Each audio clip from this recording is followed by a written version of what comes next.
we have a plan. We are going in a certain direction. We will continue to work with some young players and improve the team. Now, I don't know what plan you got, Montreal.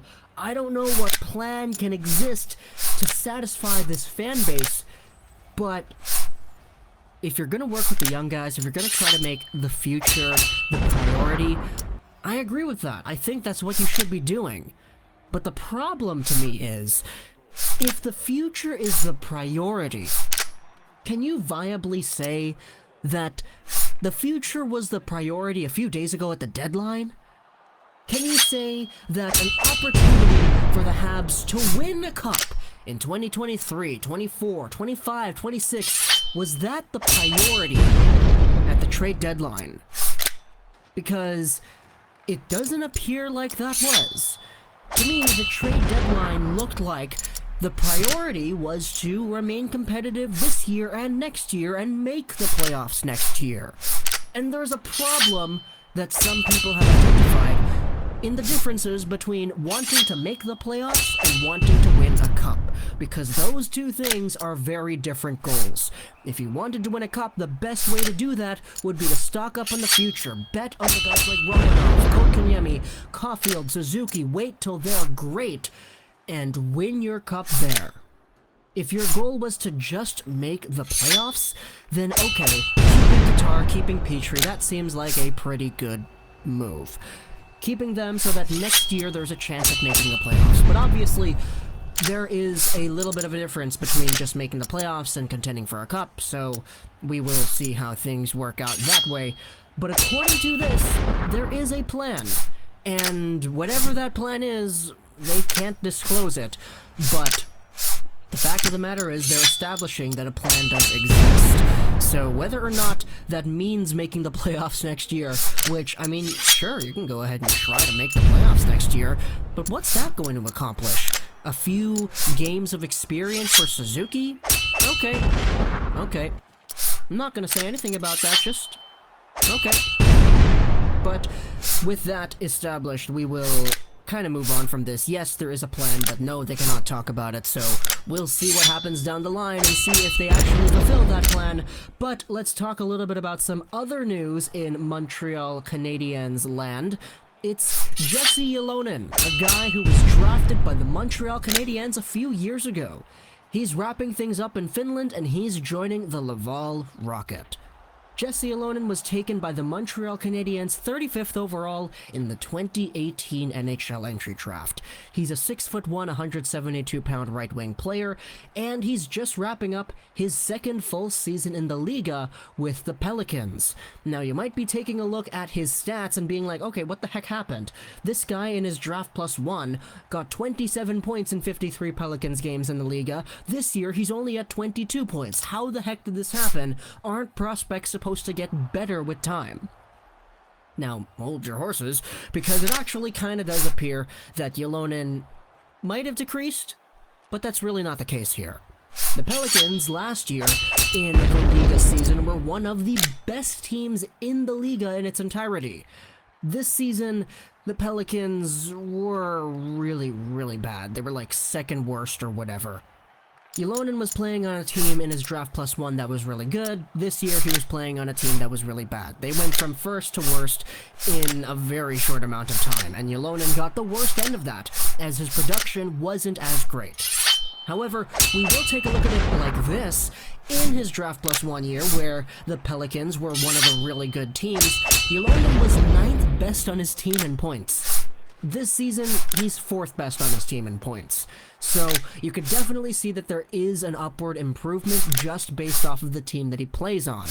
But that doesn't really matter anymore, because now Ylonen is coming over to Laval, and he's going to actually do damage with the Laval Rocket.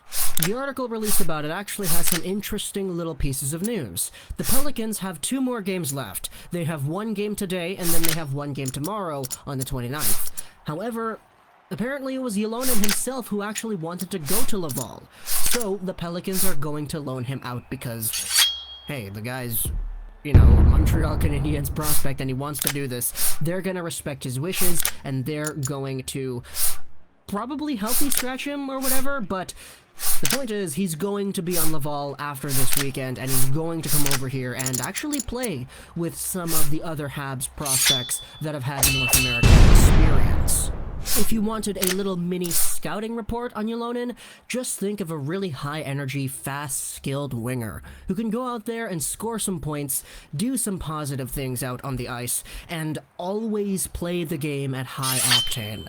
The guy's always going, and he's always doing his best. Add to that some pretty good mix, silky mix, good puck handling ability, and you have yourself a winger that can actually do some damage at the Liga level despite only being 20 years old.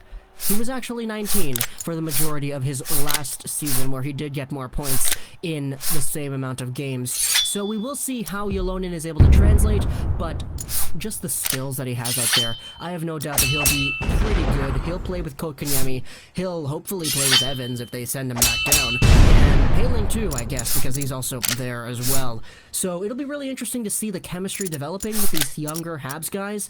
This might be, you know, kind of correlated to the plan that they were talking about. But obviously, I'm not going to get my hopes up because the Canadians just lost another game where they had a 2-goal lead. So, whatever. Hope you enjoyed this video. Stratego 99.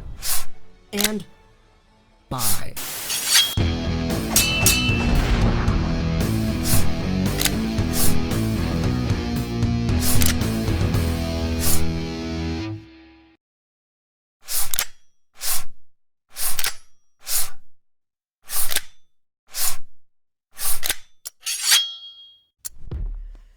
We had 9 games done tonight when the 10th game started, and of course that 10th game didn't time, because of course it did. So 10 games tonight, and we are inching ever closer every day to the end of the season and to finding out who's in the playoffs and who's not. And with every passing day, I'm pretty sure the Rangers are going to be in there. You know, and what's funny with this game was they didn't play that well in the beginning. They really didn't. Domi scores from Petrie and Tatar at 3 minutes and 12 seconds. It's 1-0 Montreal. And Montreal, who are holding on to hope and saying all the right things publicly, while I'm sure privately looking at the standings, they're like, we can try. So it's 1-0 for them. They get a power play, and the shots were 6-2 in favor of Montreal at the 8-minute mark. Very good first period. The Habs pressured. That led to their second power play. They don't score on that one, but again, it's about momentum. It's about keeping up puck pressure and keeping the puck in their end of the ice. So it's 1-0 after 1. Second period. Georgiev and Price were both stealing the show. Both of them playing very, very well. Montreal gets their third power play. The Habs were pushing, but it was all Georgiev. So Georgiev playing fantastic until Tatar scores from Gallagher and Danault. That's at 17:01. So 37 minutes and 1 second into this game, it's 2-0 Montreal. Looks very good for Montreal to win this game, and for the Rangers, it looks like it might be a tough night. However, Di Giuseppe scores from Fox and Lindgren a minute and 33 seconds later, with about a minute and a half left in the period, to make it 2-1. So we're going into the third period, but again, solid game for Montreal, playing very well. The shots were 4-3 for the Rangers at the 7.5 minute mark, but it felt like, you know, Montreal's kind of got this under control, and maybe for the Rangers, they're I'm not going to say luck, but their good fortune was running out tonight.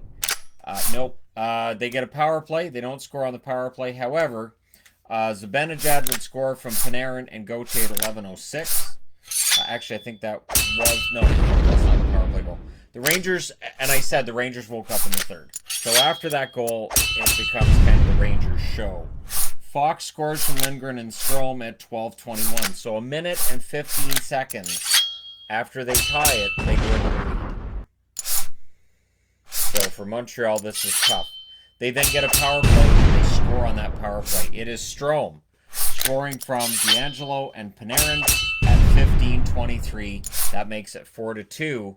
So they pull the goalie with 2.5 minutes left. That allows Strome to get his second of the game from Stahl and Georgiev at 18:27. Yes, Georgiev gets an assist on that one. And there you go. Your final score is 5-2 in favor of the Rangers. 5 goals for road team.